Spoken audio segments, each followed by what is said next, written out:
নমস্কার বন্ধুরা, অ্যাস্ট্রোসেজে আপনাদের সবাইকে স্বাগত জানাই। আজকের এই জ্যোতিষ অনুষ্ঠানটি মেষ রাশি জাতকদের জন্য একটি বিশেষ অনুষ্ঠান। মেষ রাশি এপ্রিল, মে, জুন 2025 সালের এই 3টি মাস 2025 সালের জন্য অত্যন্ত গুরুত্বপূর্ণ হতে চলেছে। কারণ এই 3 মাসেই বড় বড় গ্রহগুলি রাশি পরিবর্তন করবে। শনিদেব 29শে মার্চ রাশি পরিবর্তন করেছেন এবং আপনার শনি 7.5 শুরু হয়েছে 29শে মার্চ থেকেই। এর পাশাপাশি 15ই মে দেবগুরু বৃহস্পতি রাশি পরিবর্তন করবেন, যিনি প্রতি 1 বছর পর রাশি পরিবর্তন করেন। এছাড়াও রাহুও 18ই মে রাশি পরিবর্তন করবেন। ফলে এই 3 মাসের মধ্যে আপনার জীবনে বড় বড় পরিবর্তন কিন্তু আসতে চলেছে। কি কি পরিবর্তন হবে তা আমি আপনাদের খুব বিস্তারিতভাবে ব্যাখ্যা করে বলবো। এপ্রিল, মে এবং জুন মেষ রাশির জন্য। আর একটা বিষয় আপনাদের জানিয়ে রাখি যে শনির 7.5 শুরু হয়েছে আপনাদের, কিন্তু অনেক মানুষ আপনাকে এটা নিয়ে অলরেডি ভয় দেখিয়ে রেখেছে। কিছু মানুষ সত্যিই ভয় পেয়েছেন, কিন্তু এটা বোঝা দরকার যে এটি ঠিক কেমন ফল দেবে। শনি, রাহু, কেতু, বৃহস্পতি এবং অন্যান্য গ্রহের কারণে এই 3 মাসে আপনার জীবনে কি গুরুত্বপূর্ণ পরিবর্তন আসতে পারে তা আজকে আমরা ধাপে ধাপে আলোচনা করব। আজকের এই অনুষ্ঠানটি জন্মরাশি চন্দ্ররাশির ওপর ভিত্তি করে তৈরি করা। যদি আপনি আপনার জন্মকুণ্ডলীর বিশ্লেষণ করাতে চান তো অবশ্যই আমার টেলিগ্রাম চ্যানেল জয়েন করে নেবেন। লিঙ্কটা ভিডিও ডেসক্রিপশানে পেয়ে যাবেন। আর যে সকল বন্ধুরা নিজেদের রেমেডিস বা প্রতিকারের জন্য স্টোন ব্যবহার করতে চাইছেন তারা অবশ্যই এই ভিডিও ডেসক্রিপশানে আরেকটি লিঙ্ক দেওয়া থাকবে, একবার চেক করে নেবেন। নেওয়া না নেওয়াটা সম্পূর্ণ আপনার ওপর, কিন্তু কী ধরনের জিনিস ব্যবহার করতে বলছি একবার ওখানে গিয়ে দেখে নেবেন। আর অবশ্যই ভিডিওর শেষে আপনাদের জন্য নির্দিষ্ট কিছু প্রতিকার বলে দেব। চলুন তবে এবার জানি এপ্রিল, মে, জুন 2025 কেমন থাকবে মেষ রাশি জাতকদের জন্য। প্রথমে আমরা আলোচনা করব এপ্রিল মাস সম্পর্কে, তারপর মে এবং তারপর জুন। প্রতিটি বিষয় ধাপে ধাপে বিশ্লেষণ করব। আপনার কর্মজীবন, স্বাস্থ্য, শিক্ষা, সম্পর্ক সব কিছু নিয়ে।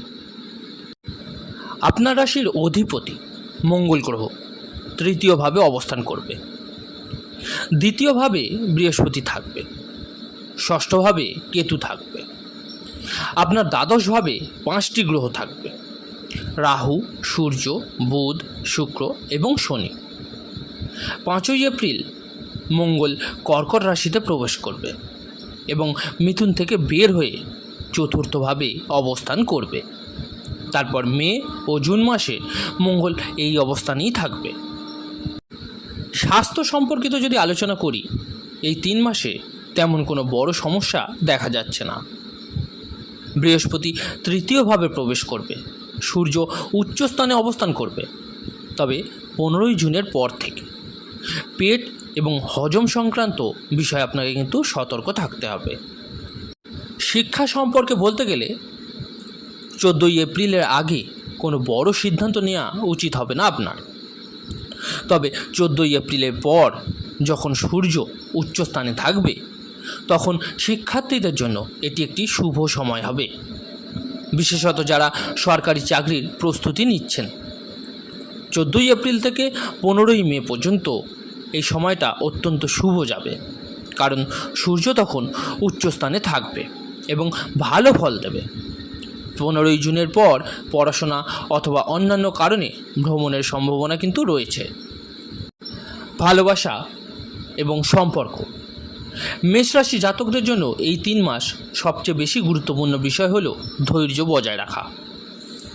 12তম ঘরে শনি প্রবেশ করায় আপনার মনে সন্দেহ, অকারণ চিন্তা এবং অতিরিক্ত যুক্তিবাদিতা আপনার বাড়তে পারে। এ কারণে প্রেম জীবনে ভুল বোঝাবুঝির কিন্তু সৃষ্টি হতে পারে। এপ্রিল মাস প্রেমের জন্য খুব শুভ নয়। মে মাস মধ্যম যাবে। তবে জুন মাস প্রেম এবং সম্পর্কের জন্য অনেক ভালো যাবে। যারা একা তারা জুন মাসে নতুন বন্ধুত্ব বা সম্পর্কের সম্ভাবনা দেখা যাচ্ছে, তারা জড়িয়ে পড়তে পারেন। রাহু 18ই মে 11তম ঘরে প্রবেশ করবে এবং পরবর্তী 1.5 বছর সেখানেই থাকবে।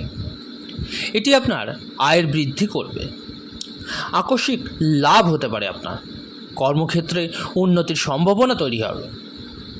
15ই মে বৃহস্পতি 2য় ঘর থেকে 3য় ঘরে যাবে, যা আপনার ভাগ্যের উন্নতি ঘটাবে এবং দীর্ঘ দূরত্বের যাত্রা অর্থাৎ বিদেশ ভ্রমণও হতে পারে। এবার আসি শনির 7.5 নিয়ে। 30 বছর পর আপনার জীবনে কিন্তু এটা এসছে, কিন্তু এটি কেবল ক্ষতিই করে না, এটা আমাদের মনের ভুল। এটা মানুষকে পরিপক্ক করে, জীবন সম্পর্কে গভীর উপলব্ধি আনে আপনার। শনি যদি আপনার জন্মকুণ্ডলিতে ভালো স্থানে থাকে তাহলে কিন্তু এটা খুব ভালো ফল দিতে পারে। তবে দুর্বল স্থানে থাকলে কিছু পারিবারিক এবং মানসিক চাপ আপনার ওপর দেখা যেতে পারে।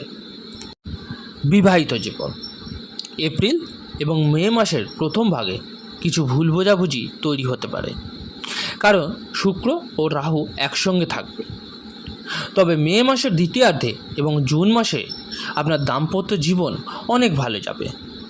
জুন মাস বিশেষভাবে শুভ, কারণ তখন দাম্পত্য সম্পর্কে আপনার ইতিবাচক পরিবর্তন আসতে পারে। কর্মজীবন এবং ব্যবসা শনি আপনার 12তম ঘরে থাকার কারণে বিদেশ ভিত্তিক চাকরি বা বহুজাতিক কোম্পানিতে কাজের সুযোগ কিন্তু আসতে পারে।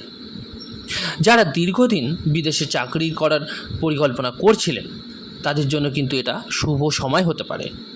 এছাড়াও কর্মক্ষেত্রে পরিবর্তন বা স্থানান্তরের সম্ভাবনা রয়েছে। 18ই মে পর্যন্ত শনি ও রাহু একসঙ্গে থাকবে, যা কিছু চ্যালেঞ্জ আপনাকে কিন্তু দিতে পারে। বিশেষভাবে কর্মক্ষেত্রে রাজনীতির কারণে আপনার সমস্যা হতে পারে, তাই এই সময় কিন্তু মাথায় রাখবেন যে কোনো গুরুত্বপূর্ণ সিদ্ধান্ত নেওয়ার ক্ষেত্রে অবশ্যই ধৈর্য ধরে চলবেন।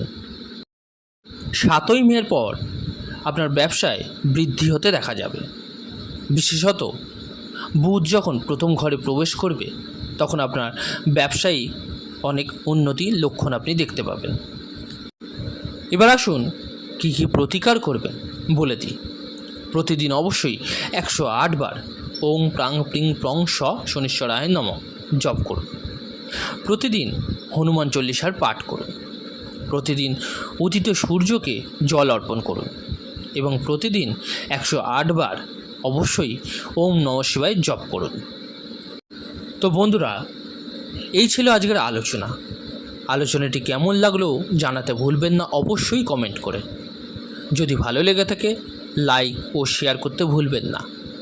আর যে সকল বন্ধুরা নতুন শুনছেন তারা অবশ্যই চ্যানেলটিকে সাবস্ক্রাইব করে নেবেন। ধন্যবাদ।